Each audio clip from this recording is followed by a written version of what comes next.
Okay. Recording started. Upload natin yung notes.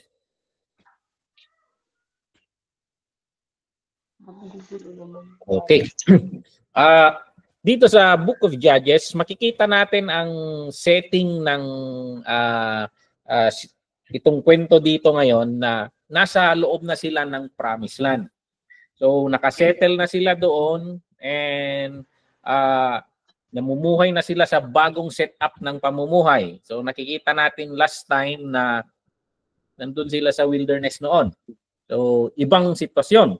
Dami kong reflection na umpisan na natin nung last ito Na di ba yung pinay-question ko pastor na kon, bakit nung mga baguhan tayo kahit mga pag tinitingnan mo ups and down yung faith mo, ang dami mong kasablayan due to immaturity.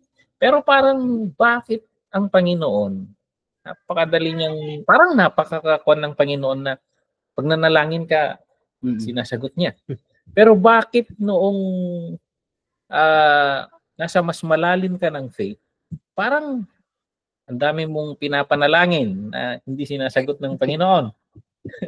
At minsan, kagaya ng illustration ni Dr. Elia noong last week, may hinihingi kang, Lord, tanggalin mo naman tong thorn o ano mang yung hinihingi ni Paul. Pero ayaw ng Panginoon. so parang ganon yung buhay natin as Kristiyano na may iba't iba. Tingnan natin na may iba't ibang context. And maybe there is reason behind sa mga situation natin na parang the Lord is really training us, developing us. Hinahayaan niya yung mga bagay na mas mahirap sa ating buhay para ma-develop tayo to become closer to the image of His Son. So dito, nasa loob na sila ng Promised Land. So tingnan natin dito. Lord, kailan ako makakapasok sa Promised Land? Reflect tayo dyan. Kasi minsan, the Promised Land, mahirap doon. Maraming giyera. Maraming giyera. Dito, nawala sila sa Promised Land Dito sila nagkandalitse-litse. Yung mahilig kang maglaro ng games, akala mo leveling up.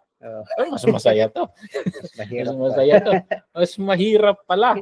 Mas mahirap. So, ayun, ma-reflect natin dito na the Promised Land, you will be going to a higher level. Pero tandaan mo na higher level rin ang mga kaharap mo doon. So, ang mga temptation, mas matitindi rin. Of course, yung mga makakalaban mong ranks ni Satanas, mas matitindi rin. So, yun. And ang isang nakakalungkot dito, lahat tayo tumatanda, nagkakaedad. Ang nangyari dito, wala na si Joshua. Wala na yung hinahangaan nila. And lahat na rin ng mga elders, sabihin na natin yung mga trinain ni Joshua na leaders na nag-serve kasama ni Joshua, alam nila yung mga principles na tinuro ni Joshua sa kanila and ni Moses, namatay na silang lahat. And lahat na rin ng generation, yung Joshua generation, namatay na rin sila lahat. So this is a new generation. So makikita natin, may text yan dito. Basahin na lang natin later yan. Sundan nyo na lang, nasa inyo naman yung mga notes para hindi tayo mas tumagal. So dito, yung bagong generation, mamumuhay na sila sa bagong lupain, sa lupang pangako. Pero kailangan nilang i-develop yung sarili ng relationship sa Panginoon. So hindi mo pwedeng, ito yung pananampalataya ng tatay ko. Pananampalataya ng lolo ko, pananampalataya ng papa ko. Tapos kailangan may pananampalataya rin. So maybe the Lord will give favor sa iyo alang-alang sa parents mo. Nabanggit ko rin ito sa church. Simsimpaan tayo, tip relasyon tayo tinapo Diyos, simsimpaan tayo, dati makita tayo, may nakikita tayong pattern rin sa Bible na alang-alang sa relasyon niya sa Ama, binibigyan niya yung favor yung mga anak. So, wini-withhold niya. Imagine kung hindi maganda yung relationship ni David sa Panginoon. inupakan na niya siguro yung kinat niya siguro yung line ni David. Pero alang-alang kay David, sinustain niya yung line of David. So, it is a lesson sa atin na seryosohin natin yung pananampalataya natin dahil kung hindi man natin nakita yung mga pangako, makikinabang yung mga anak natin. So, ayan. So, kailangan nilang i-develop yung sarili nilang relationship sa Panginoon. Ang bawat generation, kailangan nilang magkaroon ng experience sa Panginoon. Hindi pwedeng kwento lang. I don't know kung napapansin ninyo sa mga churches, maraming kwento na lang . Maraming ganito noon, ganito noon. Ang tanong, paano ngayon? So, kailangan mo ring ma-experience. Kailangan mo ring magkaroon ng sariling walk sa Panginoon. Ang nakakalungkot sa generation na ito, wala . So, kung, parang baliktad to, Pastor, no?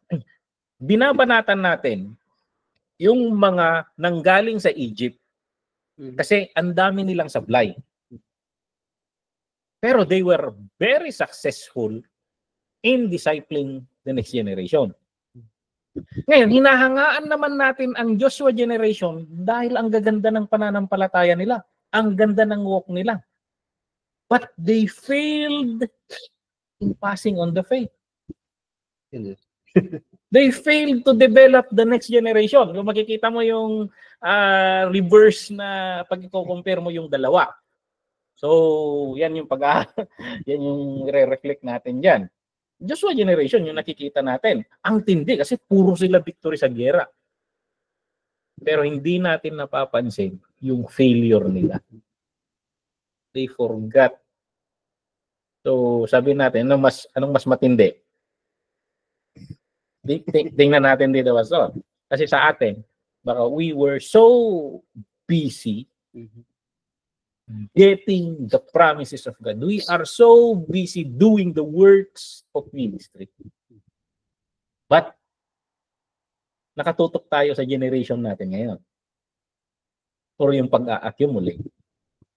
And then, we fail in passing on yung quad. So, anong mas matindi? Yung Joshua generation or yung Moses generation? Anong pananaw mo dyan, Pastor? I believe na yung Moses generation, siguro, equipped naman sila for war . Kung giyera rin lang ang pag-uusapan, equipped rin sila. Sundalo rin si Moses . Pero, ang Panginoon nang naghinder sa kanila, pero kasi spiritually hindi sila prepared. Pero they learned the lesson and they prepare the next generation. Ito naman, they were so busy in doing the job, pero they don't have time for the next generation. So, malaki-laki tayong pag dito. Kaya, sinabi ko noong pumunta ako dyan sa Hong Kong na very unique yung ministry dyan sa Hong Kong. Kasi sa Pilipinas, you deal with generational . Manganganak yan, second generation, magkakaapo yan, third generation. Binabantayan mo yun yung shifting. Sa Hong Kong, hindi naman kayo nanganganak dyan . People come and go.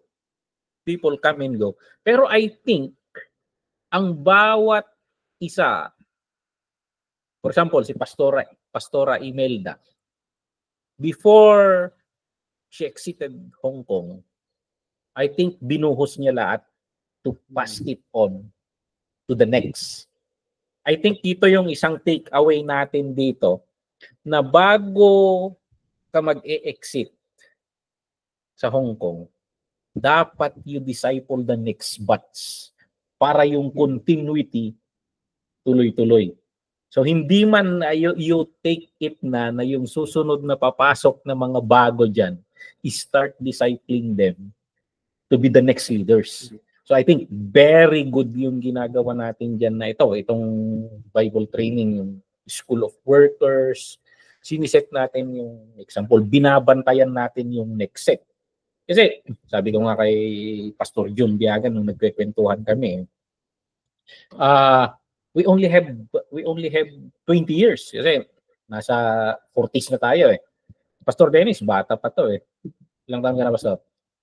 27. Oh, 27. Sabihin na natin, lamang ka lang isang decade yung diferensya natin.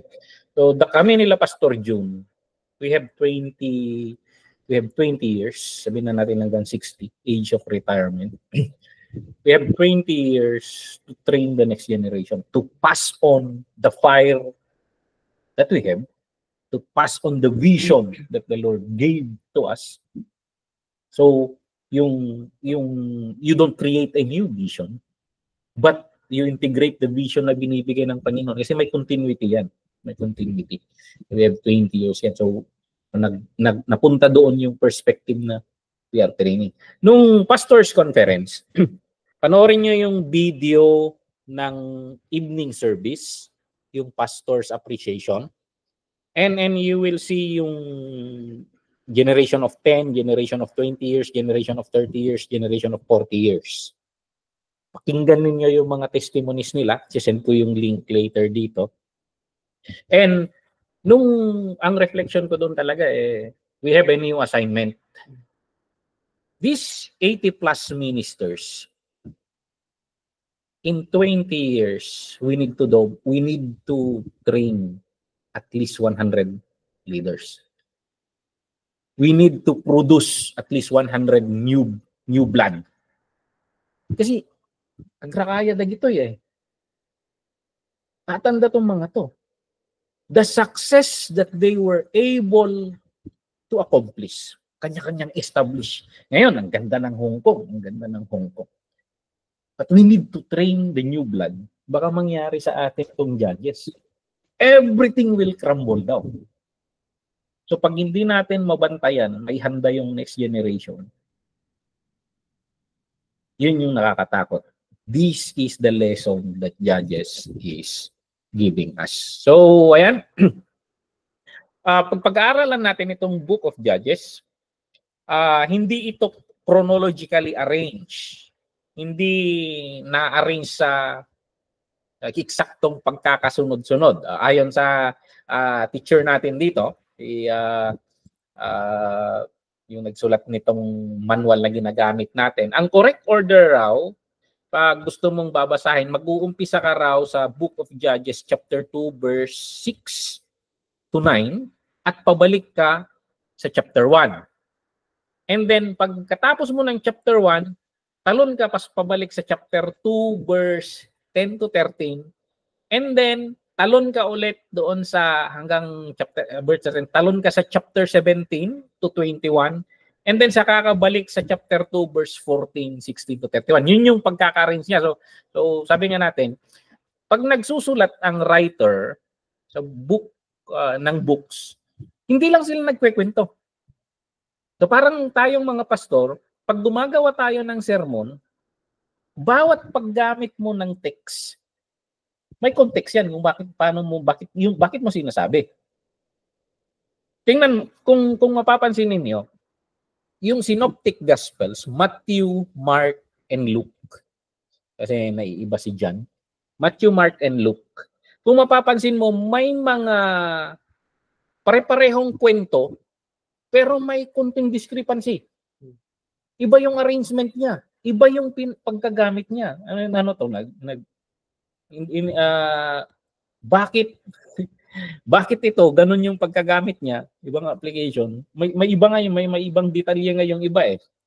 Dito natin mapapansin na yung mga nagsusulat, actually nagsusulat dito sa Bible, they are preaching, may pinaparating silang mensahe at ginagamit nila yung storytelling to bring a message.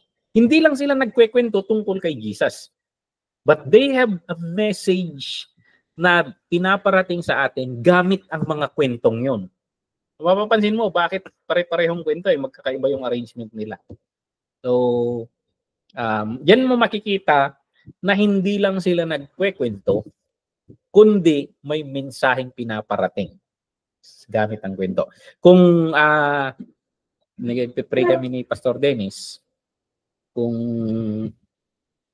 we will be delivering a topic of worship later dyan sa Hong Kong, we may bring the concept of storytelling. Yung tinuro namin dito noon na sa worship summit dito.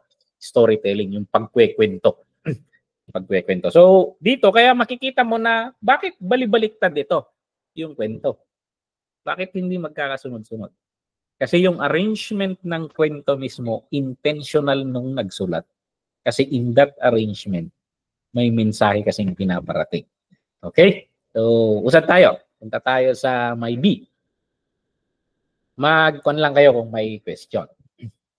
So, ang tanong dito, bakit tinawag yung book? So, dito, why is this book called Book of Failure through Compromise? Bakit aklat ng aklat ng kasablayan dahil sa pag-compromise? Sabi. So, bakit kaya tinawag na ganun, Pastor? Dami nilang So, dami po pressure, parang babalik sila sa Panginoon, gagawa sila ng mabuti, and then by peace. And then, sining na naman. Parang gano'n. Sa tingin mo, Pastor, nakaka-relate kaya ang bagong Kristiyano ngayon? Sigurado. Even personal life natin, di ba? Pag nagkagipitan, Lord, patawad. Pag na okay na, we sometimes nakakalimot tayo. And then, we sin again. And then, hanggang sa naghihirap tayo, we are forced to call to the name of the Lord. And then, ang Panginoon naman, sabi nga natin nung last, marupok daw ang Panginoon.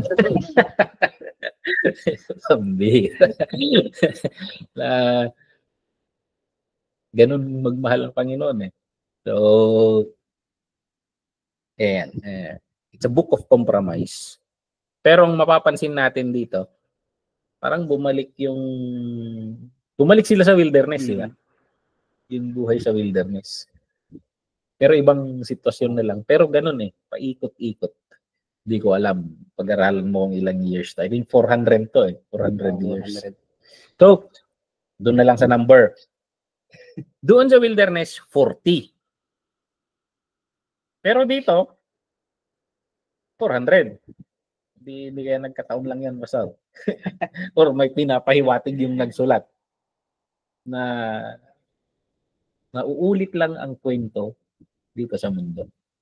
Na kapag hindi ka natuto sa lesson dito, iikot-ikot ka dito. So, makikita natin pagpunta sa Kings. Ganun na naman. Iikot-ikot na naman.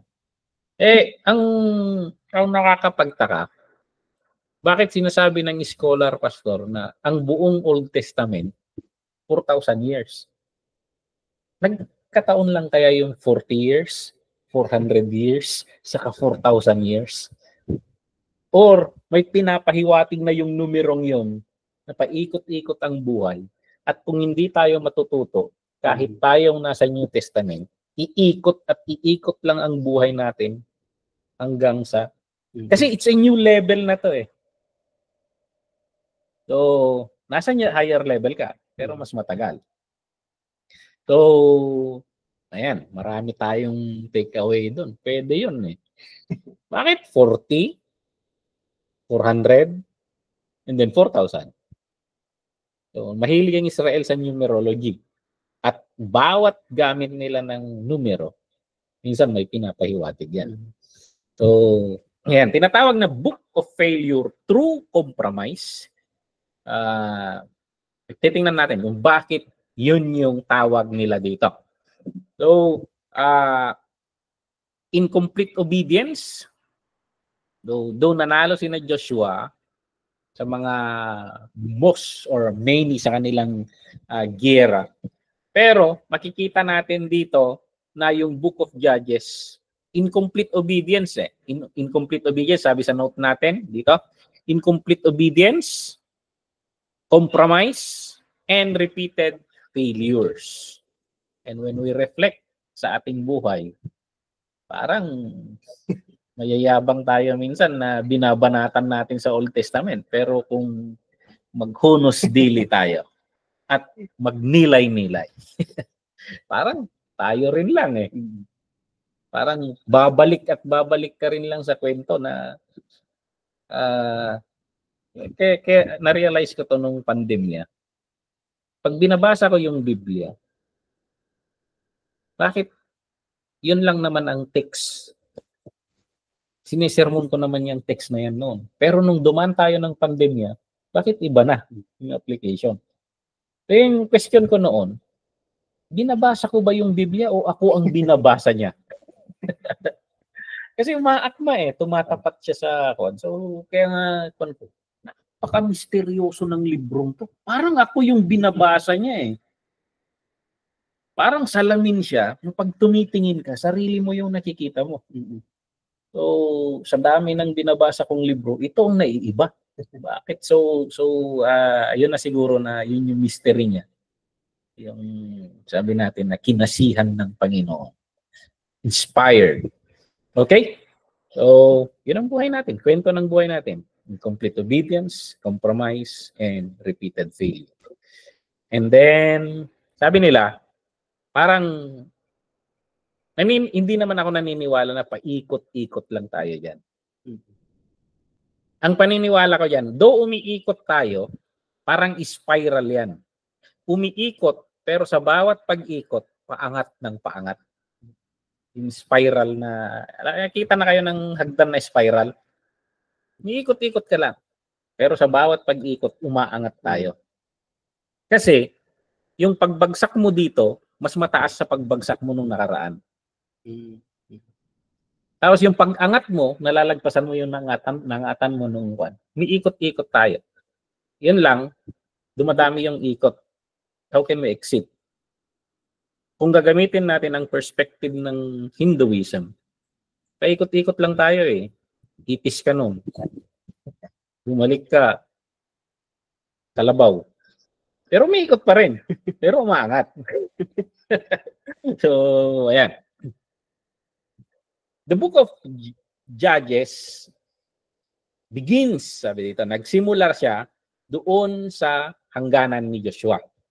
Binibigay niya dito yung ang emphasis na niya rito. Binubungad niya sa atin yung parang dinediretso niya si Joshua eh. Hindi mo tinapos yung pinapagawa ng Panginoon. Incomplete obedience. And pinapaalalahanan tayo nito na ang problema minsan sa compromise, itong Israel, nakipeace treaty pa sila sa kalaban nila. Ang instruction ng Panginoon, tapusin sila. Tapos nakipeace treaty sila sa kwan. So, parang babalik tayo sa series na sinesermon ko sa church. Parang bumabalik tayo sa garden. The fruit of knowledge of good and evil. Sa tingin nila, pagkakainin nila yon, mas magiging matalino sila. Dinidefine nila, ito yung mas maganda. Hindi sila nagtitiwala sa Diyos yung dinidefine niya na ito ang tama. Sila ang nagdi-define ng tama. Ang ginawa nila rito, instead na sundin nila ang Panginoon, gawin mo na lang to, itong kainin mo, sabi ng Panginoon. Pero sa kanila, hindi, yung kabilang pinitas nila. Hindi, kami ang magdidesisyon. Parang nauulit-ulit yung kwento, pero ibang kwento. Pero the same principle ang nangyayari. So, sabi ng Panginoon, tapusin sila. Tapos ang ginawa nila, nakipag-peace pa sila. Kung mapapansin mo, pupunta na tayo sa Kings Chronicles, itong mga taong itong hindi nila tinapos, yan yung mga tatapos sa kanila. Yan yung mga sakit ng ulo nila. Yan yung mga makakalaban nila. So, ano naman matututunan natin doon? Pupunta ka doon sa Kings. Si Samuel na lang eh. Yung salita ni Samuel. Obedience is better than sacrifice. Kasi pag nagdi-disobey ka, hindi lang, sundin mo na lang. Sundin mo na lang. Kasi sa kanila, hindi nila sinusunod tapos magsasakripisyo sila. Hihingi ng tawad. Kasi hindi naman para sa Panginoon yan eh. Lahat ng pinapagawa ng Panginoon, ang nakikinabang, tayo naman, para sa atin ang pinapagawa ng Panginoon. Parang yung kwan nito, yung nagpagawa ka sana ng CR. Hindi sinunod yung instruction mo. Sariling mas maganda to, parang pero yung instruction mo maganda siguro yung pastor, yung mga taong ito, maganda siguro naman yung motibo nila. Pero iba hindi nila sinunod yung Panginoon, mali pa rin. Parang meron ganun yung mga nung pinarinig akong kwento dito. Ganito yung instruction ng ginagawang CR, pero yung gumawa ng sarili niyang diskarte. Kaya kung mapapansin ninyo, ang mga CR natin dito sa TGMI ngayon, naka-close. Bira. Minsan, may sinasabi ang Panginoon, hindi natin sinusunod. Kaya yung buhay natin, sarado. Baradong buhay. CR na yun. Baradong buhay. So, ayan. And, Lord, bigyan mo naman ako yung hinihingi kong God's will. Kaya sabi ni Dr. Leah, pag hihingi kayo, huwag niyong pangalanan. Hihingi ka tapos may nakapili ka na. Huwag mong pangalanan. Bigyan mo, hingin mo ang Panginoon yung mga karakter. Hindi may tao ka na sa isip tapos dinidescribe mo yun eh. So, yung pangatlo, punta tayo sa pangatlo. Sabi dito, because they left foreign worshippers in place, it eventually became a snare to them and they worship idols. So, matatandaan natin na doon sa wilderness, ang unang bilin ng Panginoon, nandun yun eh. Wala nang ibang Diyos. Ang problema, pag hindi nila sinunod yung mga batas ng Panginoon, yung pagsunod, yung mga pinapagawa kasi ng Panginoon, kaya sabi ko, lagi kong ina-argue, na lahat ng pinapagawa ng Panginoon, hindi para sa Kanya eh. Ang pinapagawa ng Panginoon, para sa atin. Kasi, kung pag-aaralan mo, kung susundin mo yung sinasabi ng Panginoon, yun yung covenant eh. Doon dadaloy yung pagpapala. Kung hindi ka susunod, walang magagawa ang Diyos. Hindi kailangan pumunta ang Diyos dito para upakan ka. Yung nakaset na system na binigay ng Panginoon, yung nakaset na system ng covenant, yun mismo ang titira sa'yo. Yun mismo ang titira sa'yo. So, kung may sinasabi ang Panginoon, para sa'yo yun. Yun yung lagi kong tinuturo. Kasi we need to change our mindset. Kasi napag-iiwanan ako pag hindi ko ginawa to eh. Parang mas magaling ka sa Diyos. Parang ganon. Kailangan mong intindihin yung iniisip ng Panginoon. Kaya the fear of the Lord is the beginning of wisdom. The fear or honoring the Lord. Honoring the Lord. Kailangan i-honor mo. Mayroong magandang I have a plans for you. Plans to give you hope in the future. Pero may sarili ka ring plano eh. Pambihira. Hanapin mo kung ano yung plano niya and you align yourself to that. Parang ganun sana. Kasi His thoughts is higher than us. So, mas matalino siya sa atin. So, hindi ko naman sinasuggest yung blind faith. Hindi ko naman sinasuggest yung blind faith na kung anong sinasabi ng Panginoon, bira ka lang ng bira. Ang Panginoon, gusto niyang nagkwekwentuhan kayo. Bigyan mo nga ako ng kaunawaan, Lord, kung bakit mo pinapagawa to. Bigyan mo nga ako, Lord, ng pagkaunawa kung anong iniisip mo. Minsan, yun yung meditation sa atin na sinasabi natin eh. Pag ninili, bakit kaya pinapagawa ng Panginoon to? Bakit kaya? Itanong mo. sa Panginoon. Kasi ayoko rin yung blind faith na sinabi eh. Kasi later mag-crack rumble down yung Kailangan natin yung tinatawag nilang informed faith. Informed faith. Yung faith na may batayan. Yung faith na may kaunawaan. Kaya minsan, maraming Kristiyano na by faith. Pero hindi nila alam kung anong sinasabi nila. So, ayan. So, tingnan mo dito, may faith sila, pero walang pundasyon.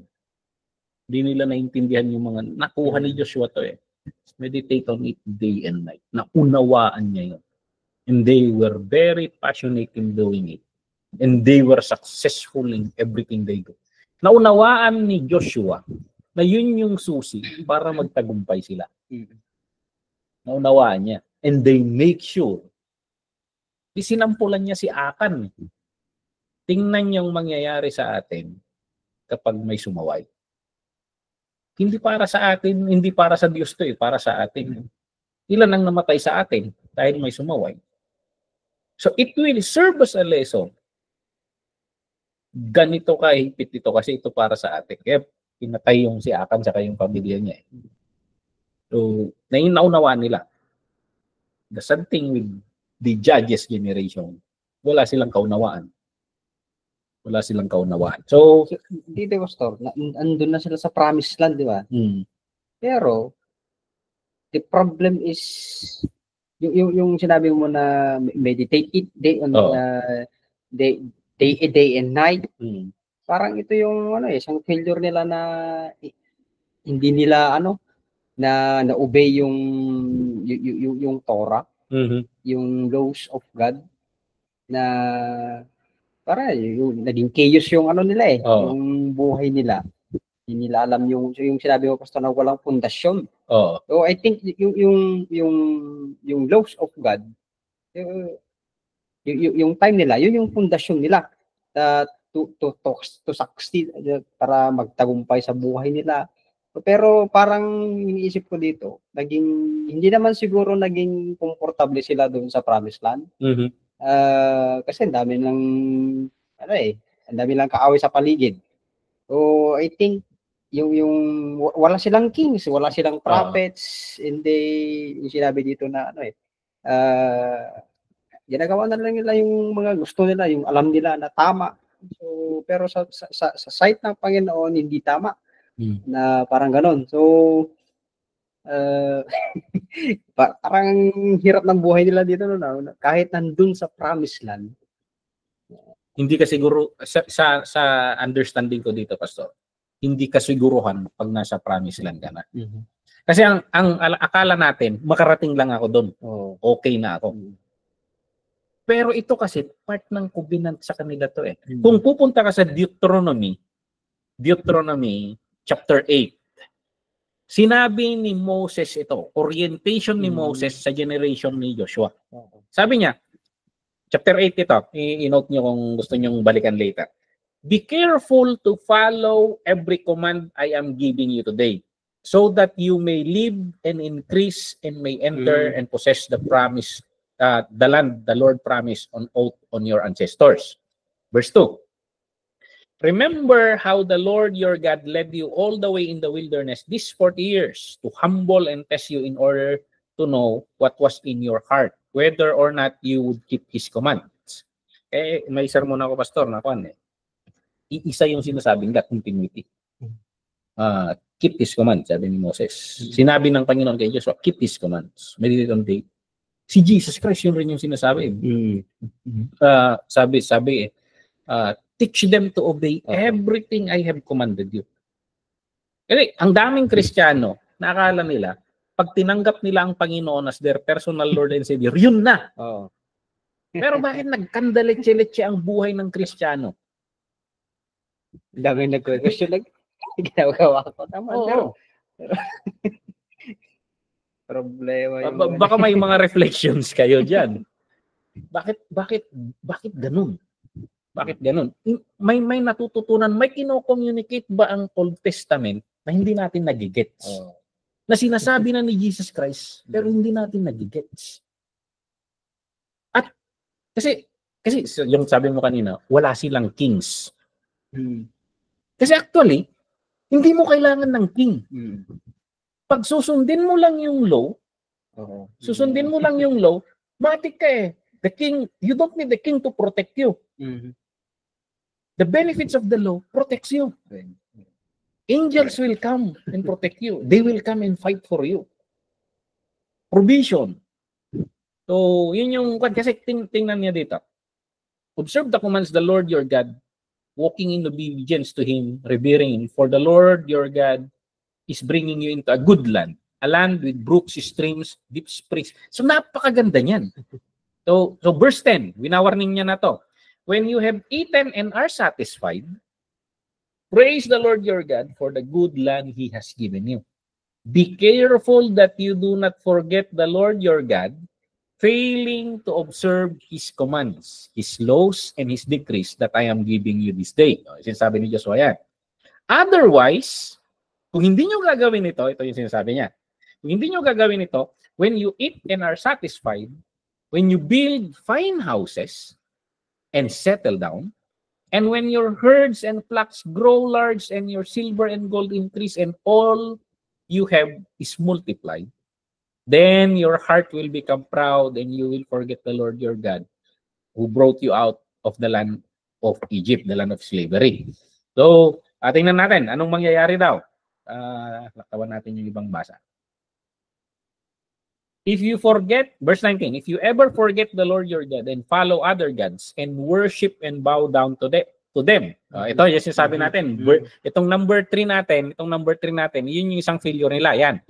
Because they left the foreign worshippers in place and eventually became a snare to them and they worship that. So, natuloy natin basahin yung verse 19. I testify against you today that you will surely be destroyed. Yun yung sabi niya sa verse 19.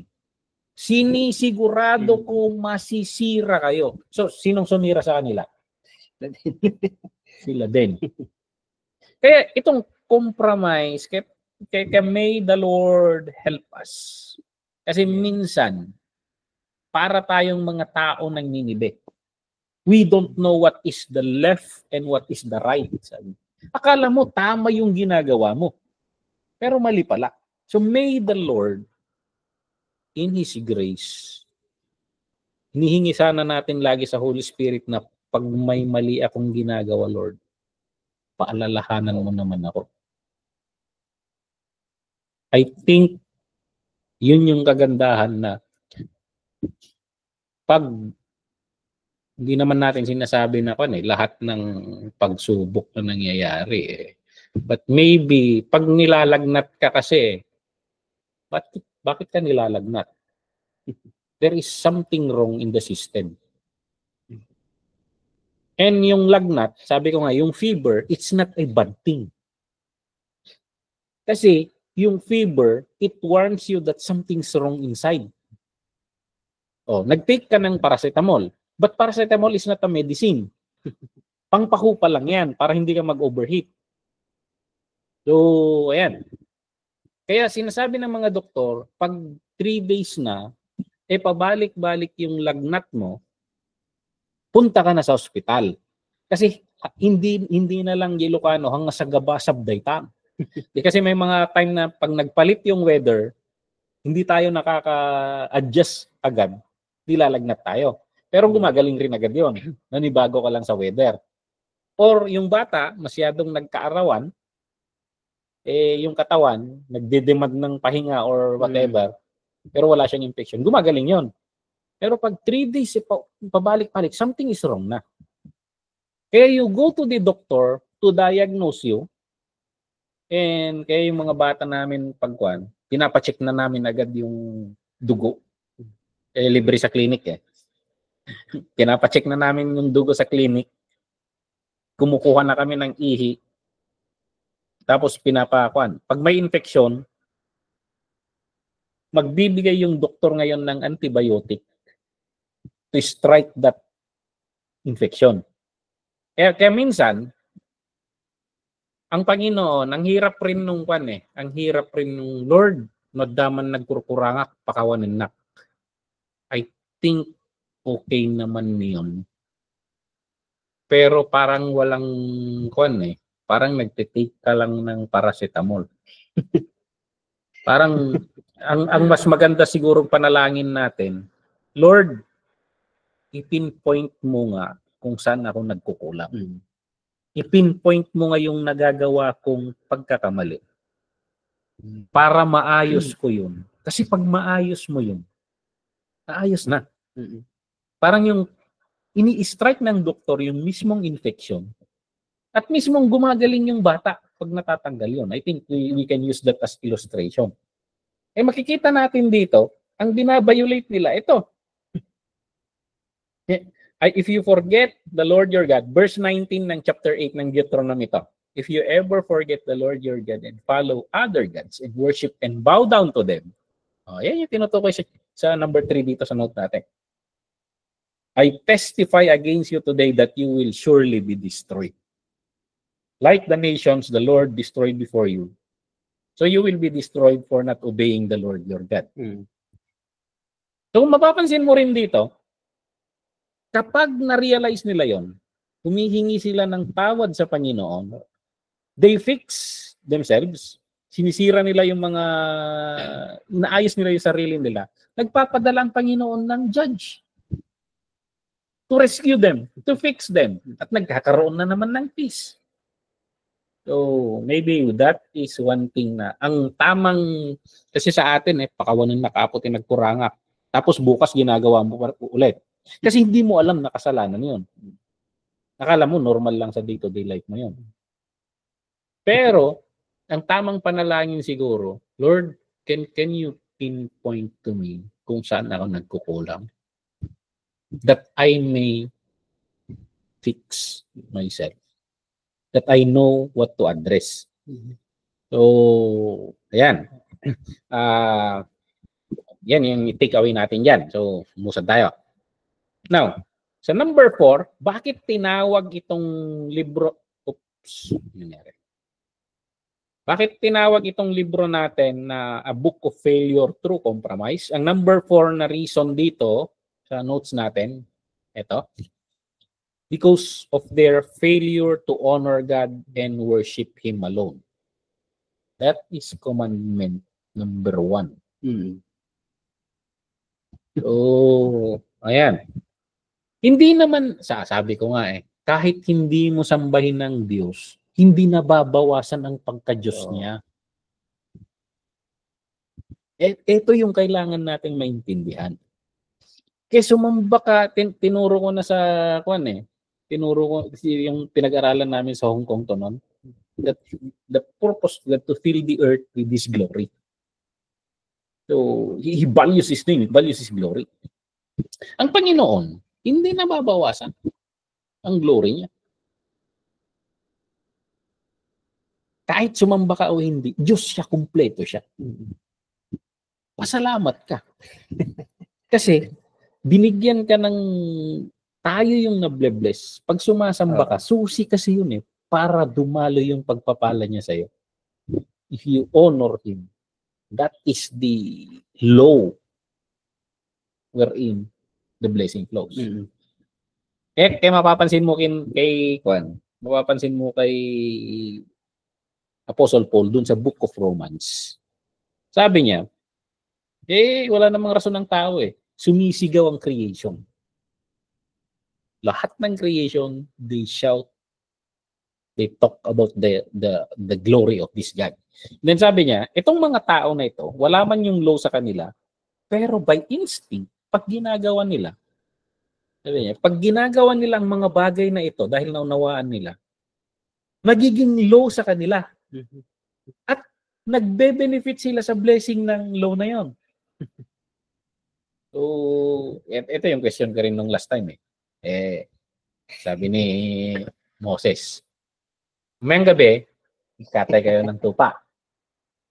Tapos yung dugo niya, lagyan niyo yung pintuan niyo. Mga chismosa rin ng mga kumare, may bilin sa amin. Yung Egyptian, Kumuha rin ng tupa. Nilagyan din rin ng dugo yung pintuan.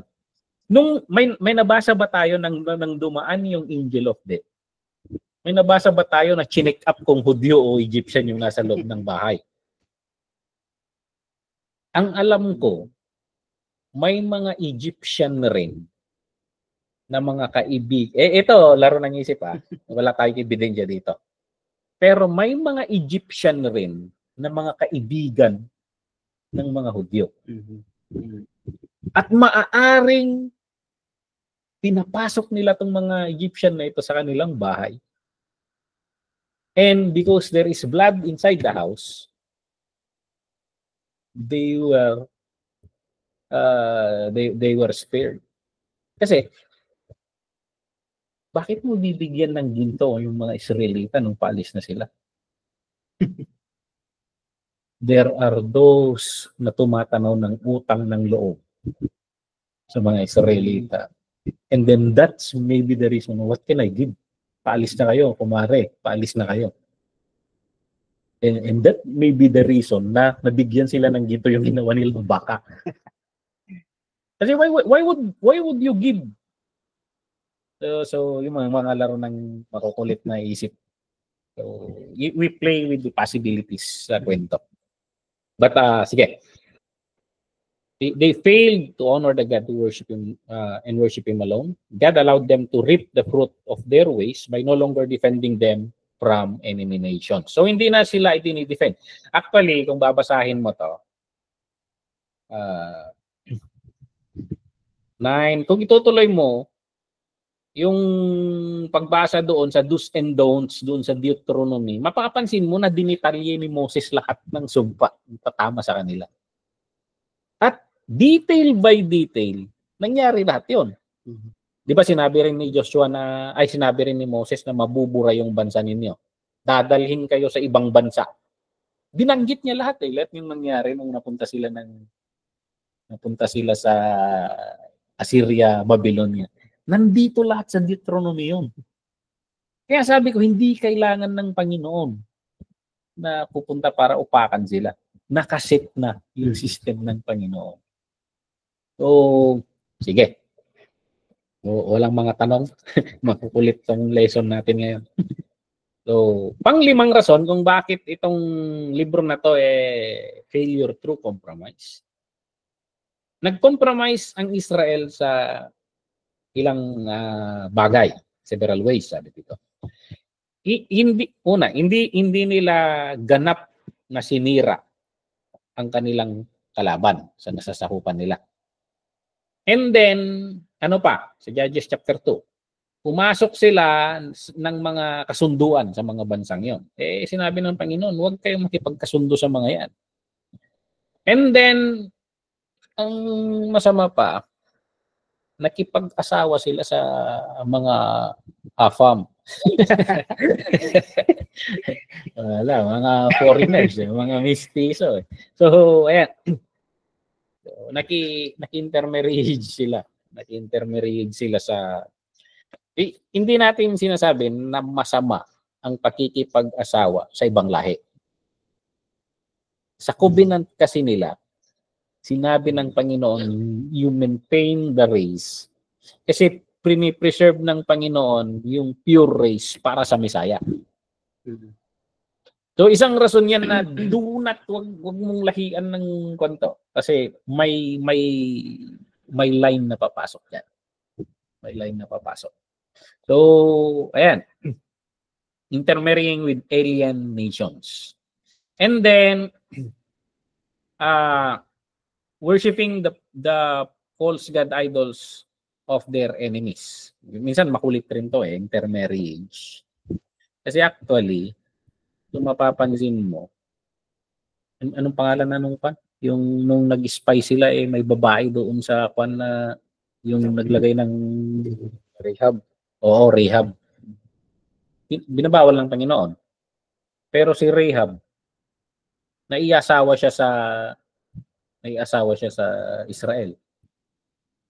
I-research ko nga later kung sino yung napangasawa niya. Pero naging ninuno ni Jesus yun. Tapos, Si Ruth. Oh, sir. Oh, 'di ba Moabita 'yon?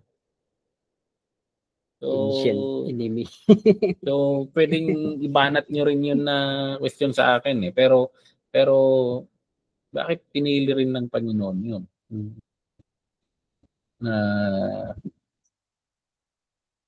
Kaya I think hindi valid yung rason na yung pure breed na sinasabi ng Panginoon para ma-preserve yung si Jesus Christ. I think yung purity lang para hindi sila mahaluan ng bawat lahi kasi may mindset. Pinag-aralan natin yan, di ba? Pananaw sa Diyos. Yun yung nung nakipag-intermarriage sila, yung Diyos-Diyosan nila, nagiging nakahalo dito eh. Yun yung nangyari kay Solomon. Kasi nung nag-asawa si Solomon ng marami, mga iba't ibang prinsesa ng iba't ibang kaharian, pinagtayo niya sila ng mga temples sila doon sa Israel. So most likely, hindi the spiritual aspect ang nangyayari. Kasi si Rahab, ang nangyari kay Rahab, pinili niyang maging Hudyo. Si Ruth, kung sino ang Diyos mo, yun ang magiging Diyos ko. Pero ang nangyari sa kanila, yung Diyos silang kumalas. I think doon yung God. Okay lang yung pumasok. Pero ang sinasabi niya, yung It's 10 o'clock. Relationship sa Diyos. Yung God. So, maybe we note that. Parang may grace sa pastor, no? Nung pag yung mga hindi Hudyo, magko-convert sila na maging Hudyo, parang open yung pero yung mga Hudyo talaga strict yung Panginoon sa kanila kasi may laws eh. I think it's in the compromise yan kasi. Kasi tingnan mo, tayong mga Gentiles, tinanggap natin si Jesus Christ as our Lord and Savior. Okay lang. Kasi sumusunod tayo sa akbang ng Diyos. Pero yung Hudyo or Kristiyano na sumusunod sa we call that compromise, galit ang Diyos doon. So hindi sa lahi ang usapan dito, kundi sa pagsunod sa Panginoon. So, wala namang kaso sa atin. Hindi nga tayo Hudyo. Pero we accepted the God of Abraham, Isaac, and Jacob. Pero itong mismong anak ni Abraham, Isaac, and Jacob na sumama sa Diyos ng iba, galit ang Panginoon. I think yun yung ipinpoint natin na pinakakwan dito. So cross out ninyo yung kwan. Cross out ninyo yung idea na pre-preserve ang Panginoon ng Panginoon yung purity ng linya ni Jesus Christ. Kasi may lahi si Jesus Christ na kwan. Mistiso si Jesus Christ. May pagka-mistiso si Jesus Christ. Pero yung mga nailink sa bloodline niya, it's in the faith. They were converted. So, yun. Okay? Worshipping false god and the idols of their enemies. Pang-anim, the book of Judges closes in a state of anarchy with everyone doing what is right in their own eyes. So, nagkagulo-gulo sila. Anarchy na eh. Wala nang order. So, yun yung mangyayari pag wala na silang laws. So, yung mga batas natin, that is intended to keep an order. So, pag hindi natin may batas hindi natin sinusunod, magkakaroon ng anarchy yan, magkakaroon ng gulo. So, for example, Pastor Dennis, pag punta mo sa Hong Kong, ayos Pastor, pag punta mo sa Hong Kong, may batas sila na huwag kang basta-basta tumawid ng kwan. Hindi oras ng pagtawid or sa tawiran na walang tawiran. 5,000 ata yun eh. 5,000 ata ang multa nila. Magkano ba yung 5 times 7? 35. Tama ba? 35,000 yung 35,000. Well, Pastor, 35. 35,000. Bakit yung law na yun? Kasi kung hindi nila i-implement yun, napakasikip ng Hong Kong, napakaraming tao. Magkakaroon ng anarchy doon sa mismong daanan. Magkakaroon ng disorder. Nagkakaroon ng disorder. Pero napakabigat ng batas na ito. Bakit tumawid lang naman ako 35,000 isang buwan na sahod? Isang buwan na sahod. So, ayan. So, kaya kung gusto mong magtagal doon, Pastor, tawid lang ng tawid. Wala akong pambayad, kulong nyo na lang ako. So, ayan. Ganun, pag wala kang sinusunod na laws, anarchy talagang bagsak mo. So, actually, hindi, tayo mga Kristiyano, hindi naman tayo nawalan ng law eh. Kaya sabi natin, we are freed from the law. For Christ has made us free from the law. Yun yung sinasabi natin. Hindi. Ang nangyayari, may law tayo, pero hindi yung law ni Moses. It is the law of Christ, the reinterpreted one. The law of Christ. Which is, instead na thou shall not have other gods before him. Instead na do not make graven images. Instead na do not profane the name of the Lord. Instead na do not dishonor the day of rest. Ang law ni Jesus Christ, love the Lord your God with all your heart. If you love Him with all your heart, you will not have other gods. If you love Him with all your heart, you will not make graven images that will hurt His feeling. If you love Him with all your heart, you will not, hindi mo babastusin yung pangalan niya eh. Pakikinggan mo siya. Yun yung kanya. So, love your neighbor as you love yourself. So, kung mapapansin mo, ang laws ng Diyos na binigay kay Moses, don'ts. Do not do this, do not. Ang laws na binigay kay Jesus Christ, do. Do this, do. Reverse lang ni Jesus Christ. Kasi, ewan ko, pasaway yung perspective on the Old Testament. Pero, mas madali ata yung bigyan mo na lang ng susundin. Kasi yung nature ng tao. In-experiment nila sa mga bata to eh. Wag mo tatayin ito ha. Kasi sabi, di ba, kahit yung bata, wag mong gagalawin yan, mapapasok ka. Pag likod mo, ginalaw. Pag sinabihan mo ng huwag, ewan ko ang tao. So, yung Panginoon, yung positive yung binigay niya sa atin. Pareho lang yung law, but reinterpreted ones. You are reinterpret kay Joshua. Reinterpret rin ni Jesus sa atin. Teach them to obey everything I have commanded you. So, binigyan tayo ng new law, binigyan rin tayo ng model. Model is Jesus Christ. You live like Him. So, you apply the laws, you meditate on it. How can I express my love for my neighbors? So, of course, kung mahal mong tao, huwag mong papatayin. Pag mahal mong tao, huwag mong nanakawan yan. So, parang ganon. So, ayan. Covenant nga eh. Covenant. Ang covenant, may usapan dyan. May usapan. So, ng Kristiyano, pag tinanggap mo si Kristo, ayos na. Maling understanding yun. Maling understanding. So, akala mo ayan. C. Punta tayo sa C. What is the repeated cycle in the book of Judges? Ano yun na uulit-ulit? Sa what?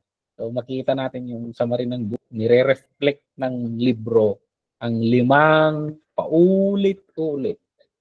Paikot-ikot na nangyayari dito sa librong to. So, sabi ko nga, akala natin sa book of Exodus, paikot-ikot sila ng 40 years. Mas matindi ang nangyayari dito. Paikot-ikot sila ng 400 years. So, at ang nakakalungkot, kung isusuma mo yung buong Old Testament, actually, paikot-ikot sila ng 4,000 years. So, walang naka-exit. Ewan ko sa New Testament. May dalawang nakapasok eh. Hindi ko alam kung nagkataon lang. Di ba dalawa rin ang nakapasok sa Promised Land? Si Jesus at si John the Baptist. Eh. Sila yung dalawang galing sa system ng old. So, they came in. They came in the one. So, more study on that. So, kahit nung nag-aaral ako ng seminar, hindi ko naiisip ng mga to. Ang dami sanang paper na pwedeng isulat. Magdamag kang nag-iisip, walang maisip na isulat. So, ito. 400 years sa paikot-ikot. Ang ganda sanang ikon na it's just exponential one, but it brings the same message. 40, 400, 4,000. Yan. Una, yung pagkakasala ng Israel at paglayo nila sa Panginoon. So, nandyan yung mga text nila. So you can make this as a sermon. May text na kayo dyan. At ang paulit-ulit na ginagamit nung nagsulat ng libro, they did evil in the sight of the Lord. They did evil in the sight of the Lord. Kasi para sa kanila, sa sarili nilang sight, akala nila okay. Kasi may verse na kon, they did everything according to their kon, sabi dito eh. Yung saan yung text na yun? Yung in their own sight, sabi. Saan nakasulat yun kanina? Dito sa may taas din ng taas ng sino? Oh, yeah. In Judges 21:25, in those days, sabi, there was no king in Israel. Everyone did what was right in his own eyes. Ang matututunan natin kay versus mo yung Judges 21:25 sa yung nasa text na Judges 2:11, 3:7, 4:1, 6:1, 7-8, 10, 6. Kung i-versus mo yan, everyone did what was right in his own sight, and they did evil in the sight of the Lord. Kaya you need to see in the eyes of God. You need to see things in the perspective of God. Kasi minsan sa atin, nakala natin tama. Diba itong mundo natin ngayon, yung nabanggit ni Dr. Lea ngayon, yung LGBT community. It feels good. It is love. It must be right. Kunada. In their own eyes. Pero tingnan mo ang tama at mali. You define tama at mali according to the eyes of God.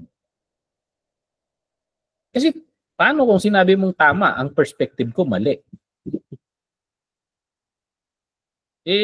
Magkakagulo yan. There must be someone who will define what is right and wrong. So, yan. And then number 2, God allowed Israel to be judged by an enemy nation and they enter a period of servitude. So, gumagamit ang Panginoon ng mga kalaban nila. Tapnog na kundas, last week ma. Baot ni Apo Diyos kung nada ko ma. So, kung ililink natin yung teaching ni Jesus Christ dito, yung nasaysaya atin nga putudom ta imam, tap na makastrat kaji pagarian kaya po, swatem tamatam, una na dijay. Parang ito yung ginagawa ng Panginoon eh. Kailangan kitang upakan para kon. Kasi pwede kitang sirain eh. Pero itong ginagawa ng Panginoon, papaluin lang naman para magtantok, para mapaalalahanan. Yun yung ginagawa ng Panginoon. The perspective. We are talking dito collectively, Israel as a whole. Sabi, isipin na lang natin ang Israel ay isang tao. Kasi toong nangyari dito, maraming namamatay. We talk as collective dito. Collective. Huwag natin i-interpret na individual. Collective. Parang gawin natin isang tao. Ang Israel. At kakalungkot. Kung individual natin, daming namamatay. Pero the way na mangusap ng Panginoon dito sa atin sa kwento, collective. Sa ating bansa, nakakalungkot. Kung sundin lang sana natin ang mga batas ng Panginoon, aayos ang bansa natin. Hawak-hawak naman din natin ang Biblia. Ang mga politiko na lang natin, talagang nagsasuffer ang bansa natin. Pero tingnan mo yung mga bansa na they judge fairly. They treat each other right. Nakabatay yan sa laws of God. So, pero sa Pilipinas, taglay ng Pilipinas, ang pinakamagagandang batas. Yun lang, pinakamagagaling na pasaway. So, yan. God allowed Israel to be judged by an enemy nation and they enter a period of servitude. So, parang kung susumahin sana to, parang binabalik sila ng Panginoon sa Egypt. Pinaparanas niya yung nangyayari sa Egypt. And then, sisigaw sila ng saklolo. And then, makikinig ang Panginoon. So, pag nakarealize sila, magpapasaklolo sila sa Panginoon. 3, Israel acknowledged their sin and cried out to the Lord for deliverance. So, ito, paikot-ikot to. Paikot-ikot na nangyayari sa kanila ito, 5. And then, pag nagsisi sila sa kasalanan nila at tumawag sila sa Diyos, ang Panginoon naman nagbibigay ng deliverer or judge na magtatanggol sa kanila. And then number 5, Israel will experience a period of peace, prosperity, and rest from the enemies. Isang kwento lang sa Egypt na slave sila. And then, sa tindi ng slavery sa kanila, nagpapasaklolo sila sa Panginoon. And the Lord raised Moses. And the Lord brought Israel out of Egypt through Moses. And then they have a life of peace, period of prosperity. Kumakain sila na hindi nagtatanim. Nung si Joshua, ganun rin. The Lord raised up, sabihin na natin sa wilderness. Nakalagpas sila sa isang ikot ng pagsaway sa Egypt. So, sabihin na natin nasa mas mataas silang level ng spiral. May pasaway pa rin, pero mas okay na kaysa sa mas okay na. And sa hirap ng doon, the Lord raised up someone, Joshua. The Lord is training Joshua. The Lord is training the new generation. Naidala sila sa promised land. So they were able to condone. Now, sa Judges, paulit-ulit yung cycle na yon. Parang maghihirap sila. Yung sabi doon, didepart sila, Israel, magkakasala sila, didepart sila sa Panginoon, and then, hahayaan ng Panginoon na papasok ang kalaban, pahihirapan sila, i-enslave sila. And then, parang agdakam Israel, nakaka-realize ang Israel. And then, nakikita nila kasalanan nila, nagsisisi sila, at ang Panginoon nagre-raise ng someone who will deliver them.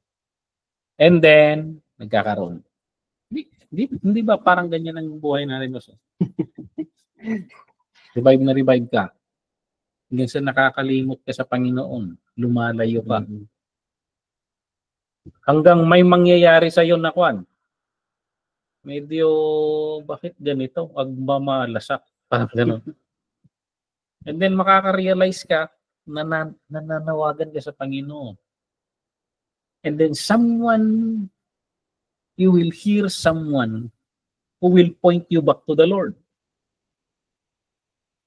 Mangungusap ang Panginoon sa pamamagitan ng isang kaibigan, isang pastor, o kahit sino man. And then makaka-realize ka, and then you repent, and then you come back to the Lord, and then okay na naman. Pero hindi ba ganyan, ganyan ang ikot ng buhay natin minsan? So, parang pagsarmingan. Ayan. Experience ka bang ganito, Pastor? Buti pa tong mga to, Pastor. They acknowledge their sin. Bumabalik sila sa Panginoon. Parang humingi sila ng deliverance. Pero, ang daming sa panahon ngayon, kawawa siguro yung mga yung parang ganito, Pastor, na ano, they did what was right Oo. in their own eyes, na hindi nila na-encourage yung mga tao kayo, mga even Christians, na sa tingin nila, okay. So, I think pareho lang yan, Pastor. Kasi, ang binabasa natin ng Bible na collectively. Kasi buti pa sila, nakaka-realize sila, bumabalik sila. But take note, this is 400 years. So kung ilang years yung pag-iikot nila, hindi lahat yan. Kasi maraming namamatay dyan. Maraming hindi nakakita sa Day of Revival, yung pagsisisi collectively. So, kasi tinitingnan natin na in a collective manner to Nabuti nakaka-realize. But this is 400. Pagdadalhin mo sa individualistic, maraming isipin mo si Gideon. Paano pag hindi nakinig si Gideon?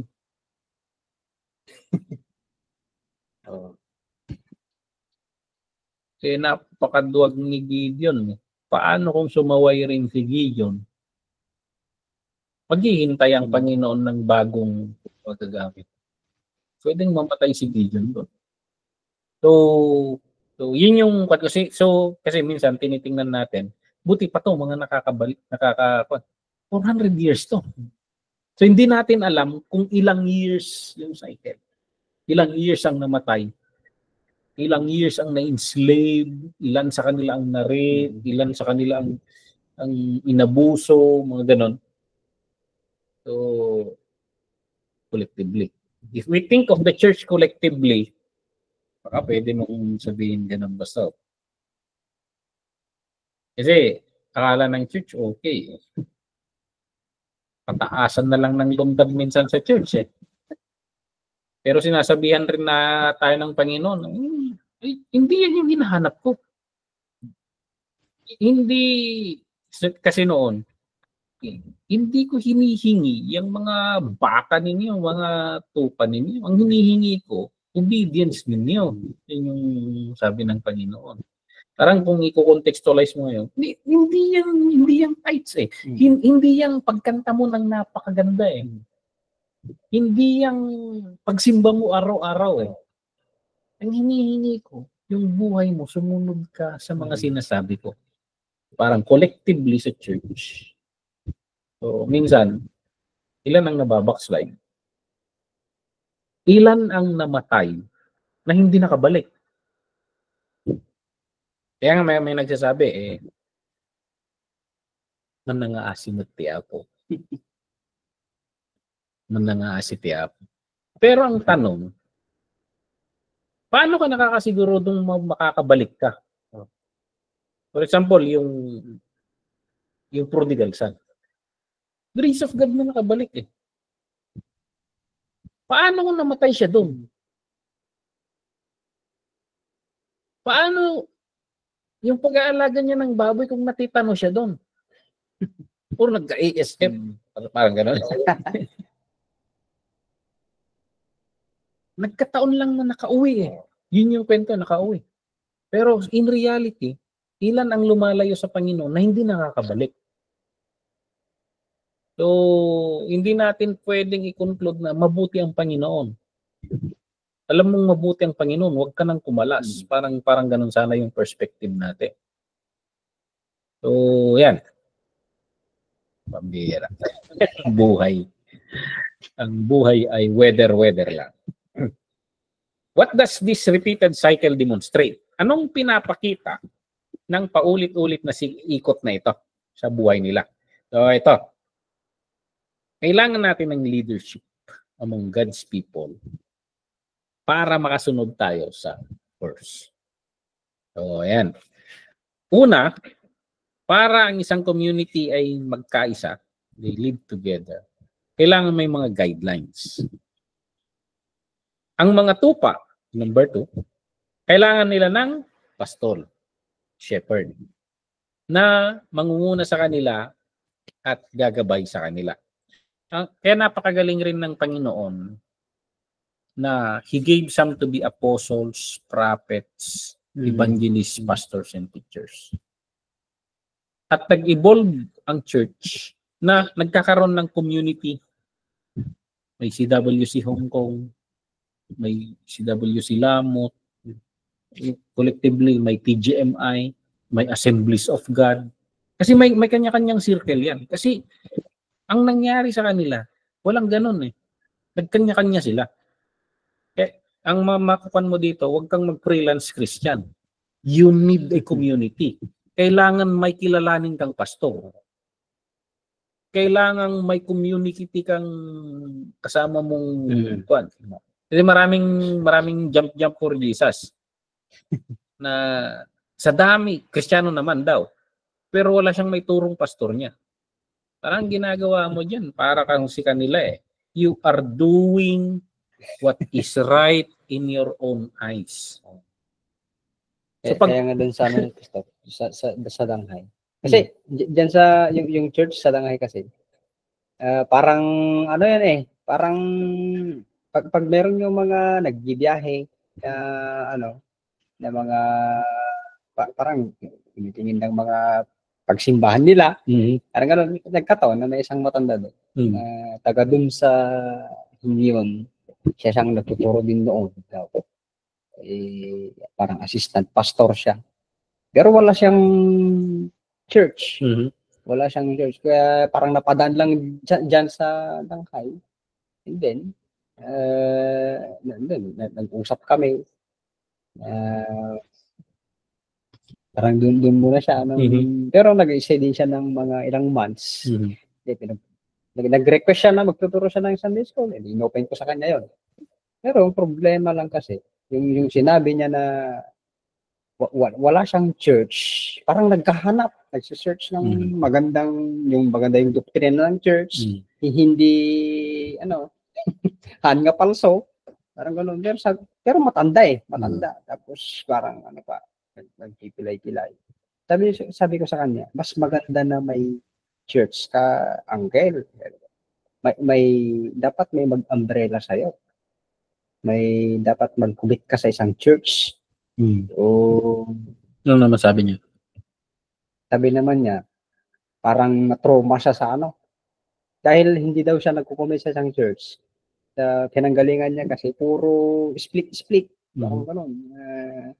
Yun siguro yung sa kanya. Pero in-encourage ko pa rin siya na kung dito sa Danghai kasi, ang layo dun sa inyo.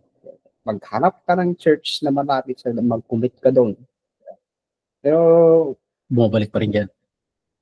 Wala na eh, ilang months na. Kasi nagkasakit siya. Pero yung sabi ko sa kanya, maghanap ka ng mas malapit na church sa bahay mo. Kasi matanda ka na. Oo. O mas maganda talaga yung may yung may kinikilala kang pastor, may kinikilala kang grupo, church. Hindi yung kaslagar saper. Ito rin siguro. Kasi mga nag-aaral dito, there is a possibility that the Lord will raise them up later to hold the church.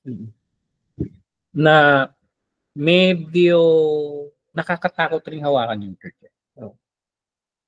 Talagang we cannot do this with our own wisdom and knowledge. We handle it prayerfully, fearfully. Kasi yung minsan parang yun, na-trauma, sabi nung matanda eh. Na-trauma raw siya sa mga nangyayari. Ang nakakalungkot, kung sa Book of Judges, yung mga leaders ang bakit hindi makapag-isa yung bansa. At nangyayari sa church natin yan. So maingat rin tayo na kailangan ng minsan kasi hirap rin na minsan binabasa natin ang Book of Judges, pero minsan minimeditate ko, parang nandun tayo. Akala natin okay tayo. So yun yung tinatanong natin lagi sana sa Panginoon, okay ba kami, Lord? Okay ba kami, Lord? Or are we just doing in what is right in our own eyes. Kaya yung lagi, pag nananalangin tayo, nag-guide us, Lord. Kaya nga sabi ko, sa isang misa, ang success ng service, hindi yung galing ng praise and worship. Hindi yung tindi ng mga testimonies. Hindi yung ganda ng message. Ang lagi kong sinasabi, ang masasabi kong successful yung service pag when we feel the presence of the Holy Spirit. Pag pumasok ka doon and naramdaman mo, pag nagsimba tayo, kahit sintonado yung music, may pakaliwa, may pakanan, pero ramdam na ramdam natin yung presence ng Panginoon. Pag nagsesermon yung pastor, oray non na maurno-urnos, pero kasla matuntunaw di puso. The presence of the Holy Spirit in our midst. Kasi actually, siya yung pastor of the church. It is His dispensation. Minsan maraming pastor ang detached sa Holy Spirit. Siya yung parang fire natin Pillar of fire, pillar of clouds. May kanya-kanyang biyahe tayo minsan. Maybe, yun rin siguro ang makikita natin dito. Kasi dito sa Book of Judges, wala na yung apoy. Wala na rin yung ulap. Wala na silang nakikita. So, yun yung, I think it was given to leaders to look after that. We seek after that. So, ayan. In our community, we keep it, kasi magbantayan tayo. May verse na sinabi si Paul Ti makaigtur ingat panungpalan ni may salakan. Kasi you can be lost along the way. Kasi si Satanas, gusto ka rin niyang lisnatch. Pero what will keep us on the right path is the Word of God. The perspective of God, the words of the Lord, na it will keep us. Pero madaling sabihin. Kasi lahat naman ng simbahan, words of God. Pero paano mo nasasabi? Kasi lahat naman ng kulto gumagamit ng words of God. I think dapat as a community, nako-confirm natin yung biyahe natin na kasama natin ng Diyos. We pray, we worship, nakikita natin yung panggabay ng Panginoon na parang niraran na kasi minsan ng church na parang negosyo. Tinitimbang natin what is right, what is wrong. Ginigage natin sa bawat desisyon na tinitingnan natin sa kabila o yung nangyayari. Na hindi na natin kinoconsult yung Holy Spirit minsan. So, ayan, we are so much focused on programs. Pero yun ba pinapagawa ng Panginoon? Kasi ito yung church, dapat ito yung ginagawa. So, many times, there are unconventional things na kahit hindi siya conventional. Pero ramdam niyo na yun yung nililid ng Panginoon, I think. So, ayan. So, napakahalaga. Wala silang pastor Wala silang pastor. So, ito yung makikita natin dito na cycle. In order for community to live together, there must be guidelines. And our guidelines are the words of God. The principles in it. The teachings of the Lord. So, yun yung guide. Ito yung pinaka-guidelines natin. And then, we need a shepherd. Yung sinabi ko nga sa Hong Kong, of course, you have a pastora, but we treat the community as a family. Yung mga pastora, we may look at them as ate, kuya. We have leaders. For example, district. For example, sa Hong Kong district, you have Pastora Imelda as the existing overseer. We need to, kasi sa kanya rin, di ba matatandaan mo yung sinabi ko na Kasi ako rin, naramdaman ko noon nung wala pa ako sa pastorate, nakakatakot. Parang anong gagawin ko? Anong gagawin ko? Yun yung nabanggit mo rin yan Pero yung sinabi ko sa iyo, in my experience, wag mong problemahin. Wala ka pa doon Pero pag naging pastor ka na, pag nandun ka na, ipapakita ng Panginoon yung mga bagay-bagay sa iyo. Pag inupuan mo na yung upuan ng pastor, yung office ng pastor, makikita mo yung mga bagay na gusto ng Panginoon na ayusin mo. So yun yung na-experience ko kasi Hindi ko rin kinakabahan ako. Pero nung nandun na ako sa office, tutulungan ka ng Panginoon. Sasabihin niya, ito yung mga makikita mo na yung mga problema And then bibigyan ka ng Panginoon ng ideas kung paano i-deal yan. So si Pastor Imelda, for example, nung na-elect siyang district, makikita mo yung issue sa ako as a district. Yung pastor naman, in a congregation. Yung nabigyan ka naman, for example, ikaw yung sa committee ng worship team, makikita mo rin yung issue doon. Minsan, ang mga nag-criticize sa loob ng church, yung wala sa posisyon. Ano nakikita yun? Sa alang-alang mo rin. Pero ang pinaka-isasaalang-alang mo, let me see what you see, Lord. Ano yung kailangan ikon dito. So, yung leadership, napakahalaga.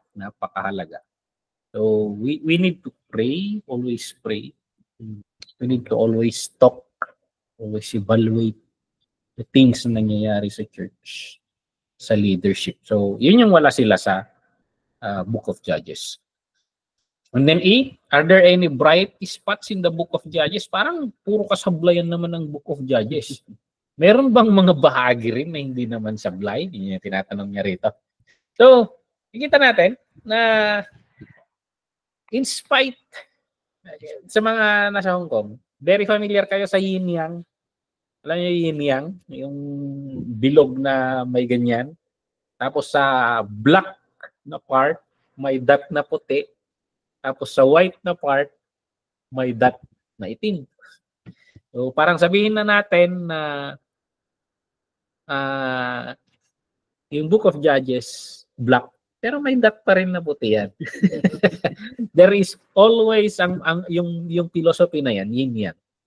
There is no such thing as absolute good, sabi niya. And there's no such thing as absolute evil.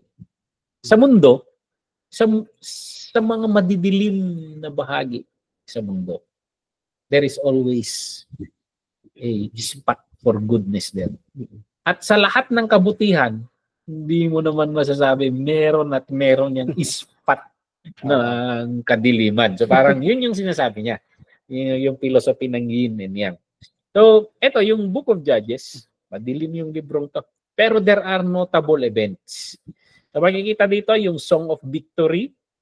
Sa Judges chapter 5, verse 1 to 31. Napakahaba niyan. Babasahin natin. Na-detail yan yung Song of Victory. From the title itself, Song of Victory.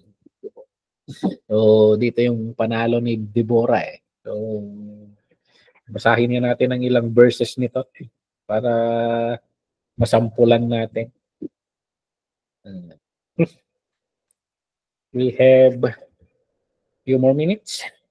Tapos bibilisan na natin. Judges chapter 5 verse 1 to 30. The Song of Deborah. Then sang Deborah and Barak, the son of Abinoam, on that day, saying, Praise ye the Lord for the avenging of Israel, when the people willingly offered themselves. Hear, O ye kings, give ear, O you princes. Even I will sing unto the Lord, I will sing praises to the Lord God of Israel. Lord, when thou wentest out of Seir, when thou marchest out of the field of Edom, the earth trembled and the heavens dropped. The clouds also dropped water, the mountains melted from before the Lord, even that Sinai from before the Lord God of Israel. In days of Shamgar, the son of Anat, in the days of Jael, the highways were unoccupied, and the travelers walked through byways. The inhabitants of the villages ceased, They ceased in Israel until that I, Deborah, arose. So, the Lord raised up Deborah. That I arose a mother in Israel. Ayan, makaka-relate siguro yung mga pastora natin dyan. A mother in Hong Kong Church. That I arose a mother in Israel. They choose new gods. Then was war in the gates. There was a shield. So makikita mo dito na may madilim na nangyayari. Pero sa dilim na yon may spot of white. Sabihin na natin si Deborah. And then, things change. Things change. Everything becomes bright. Pero ang problem, yung Book of Judges niya, hindi nila kinokompleto. Merong dot of evil na naiiwan. And then doon ulit nagsisimula. So in that philosophy, yun yung nangyayari sa mundo natin. Yun yung nangyayari sa mundo. So continue reading that and you will see isang notable event ito na makikita natin yung good thing na nangyari. Pangalawa, it contains the oldest known parable in the world. Ano tong parable na ito? Sa Judges chapter 9. Judges chapter 9 verse 8 to 15. Ito ata yung kwentong hayop eh. Yung mga parable ng mga punong kahoy, mga ganun ata dito eh.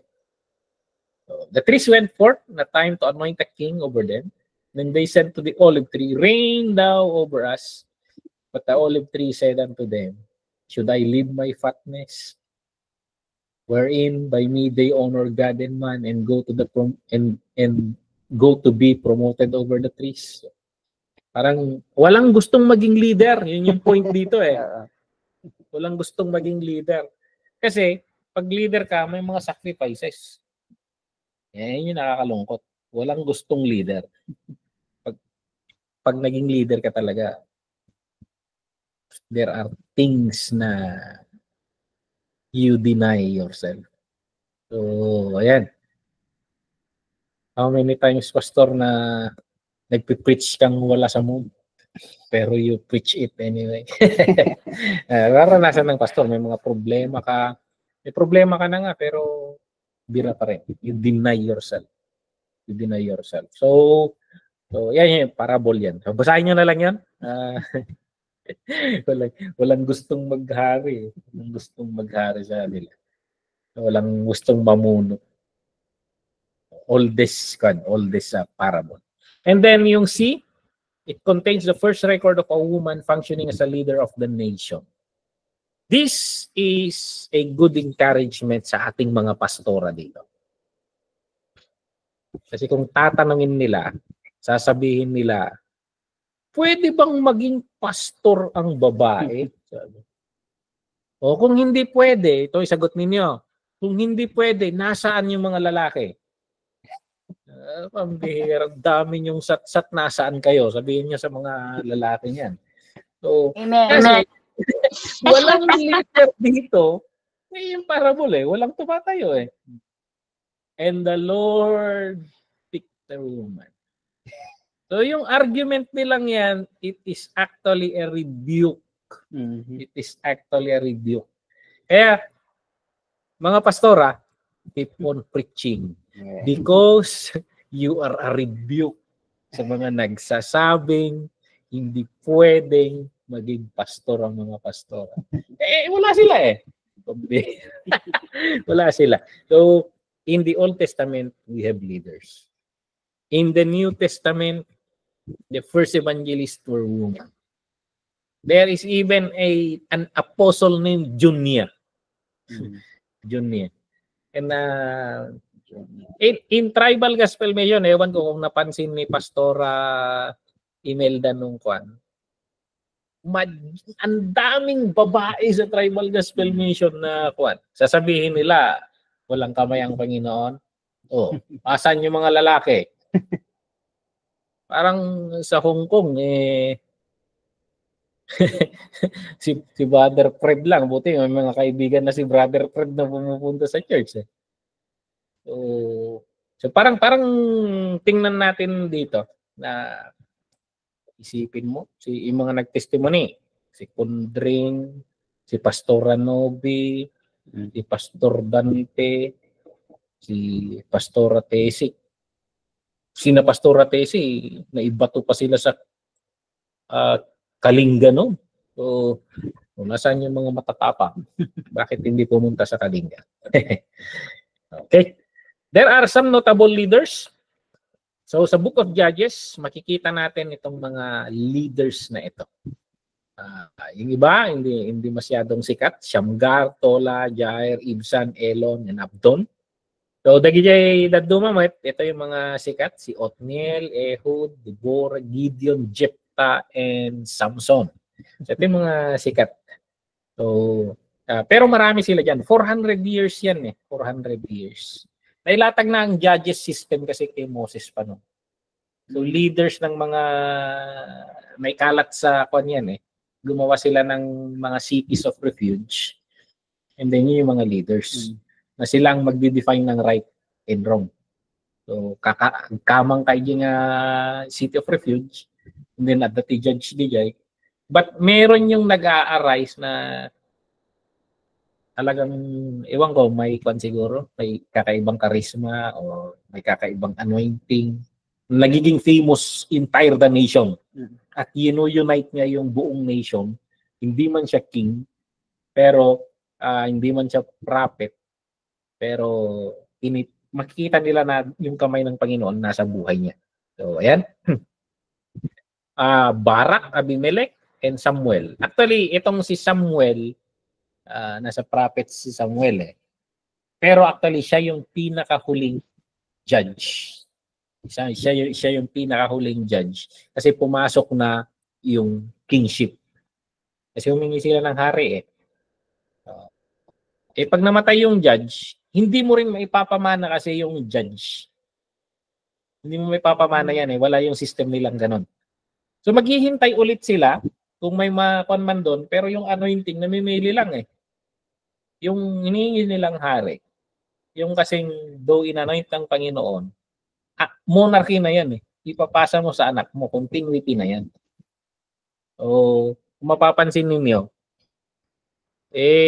grabe yung na-bad trip talaga ang Panginoon yung unang hari, si King Saul. So, kung ipagtataka mo, kinat talaga ng Panginoon yung bloodline niya eh. So, bakit hindi nanganak si Mikal? Kasi sasabihin natin na-offend niya lang yung si David. Hindi naman yun eh. Kung susumahin mo, grabe yung pagkakasalan ni Saul. Grabe yung pagkakasalan ni Saul. Kinat ng Panginoon yung line niya. Kasi asawa ni David eh. So magiging line sana ng king yun.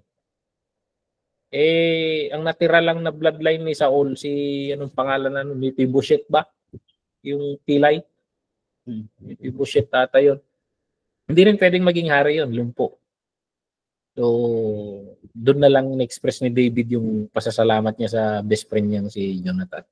Pero mapapansin mo na, nakinat ng Panginoon si Saul. At ang naging hari sumunod, yung linya ni David kay ano yung pangalan ng nanay ni Solomon. Pero wala nang naiugnay sa lahi ni Kon. Kasi kung nanganak si Mikal, sigurado anak ni Mikal ang ipapaupo nila. Kasi yung bloodline. Pero kinat ng Panginoon yan. So, yan. Bathsheba ang pangalan nung nanay ni Solomon. Si Bathsheba yung asawa ng asawa nung sundalo. Pero hindi yung panganay nila no. Kasi namatay yung panganay. Namatay si Amnon na panganay, pinatay ni Absalom. So ayun, there are bright spots, and then the first prophet is Samuel. So siya yung huling judge at the same time siya yung unang prophet. Mapapansin mo na iba na yung system. Nag-anoint na eh, gumagalaw siya as prophet. Nag-anoint siya, iba hindi eh. So, i-speak direct from the Lord. Iba-iba na eh. Pag-aaralan natin later yung book of Samuel. Ito yung mga notable leaders: Othniel, Ehud, Deborah, Gideon, Jephthah, Samson. And anong trabaho ng mga judges? So, ayan. Sinabi na ni Moses yan doon sa Deuteronomy 16 verse 18 and 25 verse 1. Ito yung mga normal functions nila. Administrative affairs of the nation.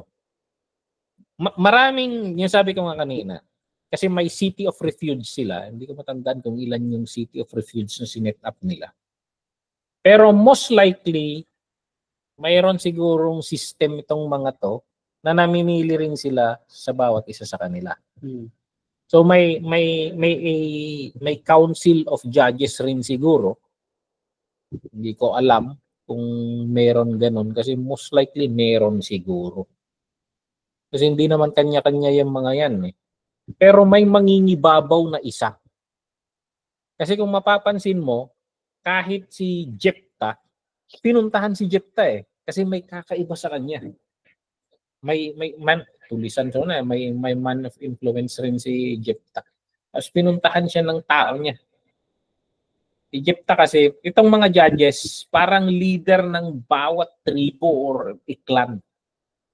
Si Jephthah, anak kasi si Jephthah ng prostitute, itinakwil ng pamilya niya. Pero lumakas si Jephthah, naging parang tulisan siya, nagkaroon siya ng private army. Inaatake ng mga kalaban ng tribo nila yung tribo nila. Nalaman nilang malakas na si Jephthah, pumunta sila kay Jephthah ngayon. Maging leader ka sa amin. Parang sila yung pinilit nilang maging leader eh. So, yun. Si Jephthah, naisit doon, naging influential, he fought for yung mga kalaban ng so iba't ibang hati-hati sila sa kanya-kanyang teritoryo sila eh. Pero may mga nagiging national yung influence niya. Yan. And then administrative administrate the affairs of the nation. And then yung sabi ni Moses na isa, yung kung may atraso, parang judge mismo, hukom. So, kung may mga problema, siya yung lulutas dyan. Siya yung lulutas sa issues, sa system ng, siya yung magdidesisyon kung sino tama mali. And military leader. So, yan. Spiritual qualification, pareho lang sila sa elders. So iba rin yung elders, di pa sinabi ni father-in-law ni Moses. Mamili ka ng elders. Okay, so yung elders parang kwan rin yan, mga may description, may pagkakaiba ito eh. Parang ang elders kasi parang below makers, these are people of the gate, nasabi nila. Ito yung wisdom of the community. Sila yung old people. And they guard the traditions. And then itong judge naman, yun yung basihan niya. Yung wisdom of the old. So, actually, naipasa ito. Noong hari na si David, ginagawa niya itong trabaho ng judge. As a king, yung nagdedesisyon. Kung mapansin nyo, kahit kay Solomon noon, diyan sumikat si Solomon. Kasi may case na napakahirap. Anong pagbabasihan mo yung nagsasabi ng tama at mali? Yung dalawang babaeng may anak. Nakita nila na may kakaibang may kakaibang analysis or pagkaunawa. May kakaibang pagkaunawa si pangalan to, Solomon, sa nature ng tao. Kasi naintindihan niya na ang ina, hindi niya gagawin yan. So, kaya hinangaan nila yung wisdom ni Solomon kasi yung paano siya magdesisyon. So, kahit yung mga mahihirap, hindi based sa law, may discernment siya, may understanding siya. So, yun yung sinasabi nila. So, na-carry sa hari. And ultimately, panghuli, si Jesus Christ as our Savior, Deliverer, and lahat judge, siya yung nagsiset ng tama at mali. Siya yung may naka-pattern kay Jesus Christ yan. So, ayan, makikita nyo yung chart dito sa next na slide. Tingnan nyo na lang, madaling sundan yan. And yun yung last part na. Next is root naman. So, sige, kapyawan natin itong judges. Yung mga reflections natin dito regarding kwan, na-discuss natin later or balikan later. So, cycle, intermarriage with intermarriage, idolatry. Yan, makita nyo yung pattern ng kwan dito. Saan yun? Ito.